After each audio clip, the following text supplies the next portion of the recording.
There are 4 books in the Bible that are ancient biographies of Jesus. The Gospel according to Matthew, Mark, Luke, and John. And while individual stories about Jesus and his teachings are familiar to many people, these books have way more to offer if we read them from beginning to end and see how they connect Jesus' story into the overall biblical storyline. So let's talk about how to read the Gospel.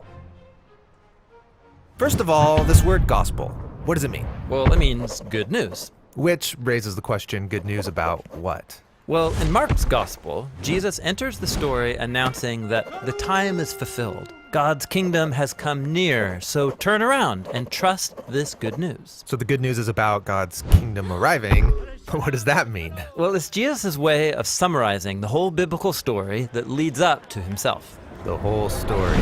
Okay, give me the short version. Well, the story begins with God creating a good world and then appointing humanity as his representatives to rule it.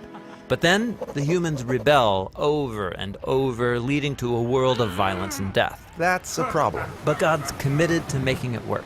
So he chooses Abraham and his family to restart the project. Then through Moses, God brings the family into a garden land of abundance so that he can restore all of the nations through them.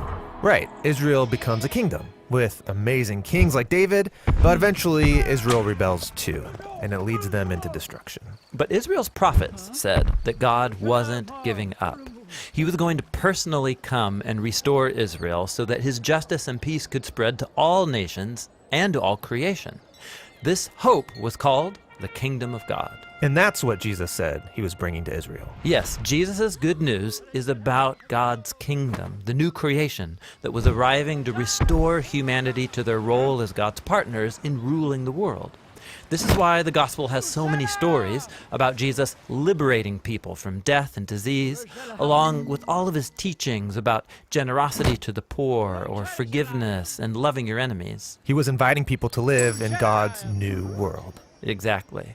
And so this is one of the main goals of the gospel, to show how Jesus is bringing the whole biblical story to its fulfillment. So that's why the gospel authors are constantly appealing to the Hebrew scriptures while telling the story of Jesus. Yeah, like when Jesus is born in Bethlehem, Matthew reminds us that this was anticipated by the prophet Micah. And he directly quotes from Micah. Yeah, these direct quotes are really common.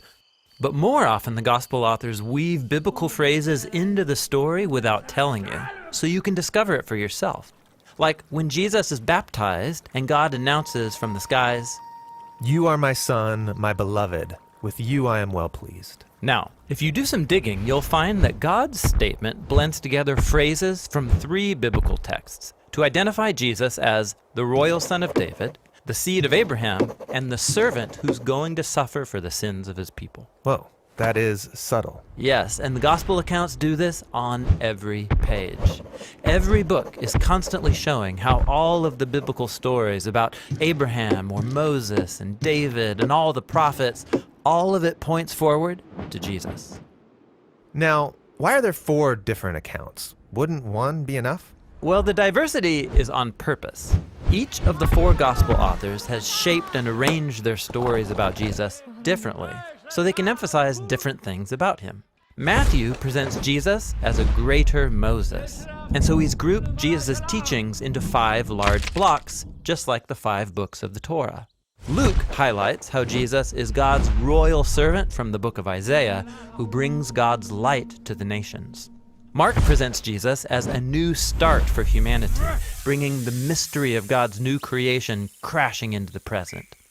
And John focuses on Jesus' claim to be Yahweh, the God of Israel, become human, to do for us what we could never do for ourselves. Those are really different from each other, but they all tell the same basic story. A man from the region of Galilee teaching this good news, but who's ultimately crucified as a criminal. Yes, all 4 books of the gospel are showing how the arrival of God's kingdom through Jesus led him up to the cross, where he was enthroned as the king of God's new world. He's given a robe, a crown, and a scepter. Right. And as Jesus suffers the consequences of humanity's rebellion, he's showing that the power of God's kingdom comes through his love and self-sacrifice. And when he's raised from the dead, we're watching the dawn of the new creation. So The gospel authors don't just want their readers to know about the good news of God's kingdom.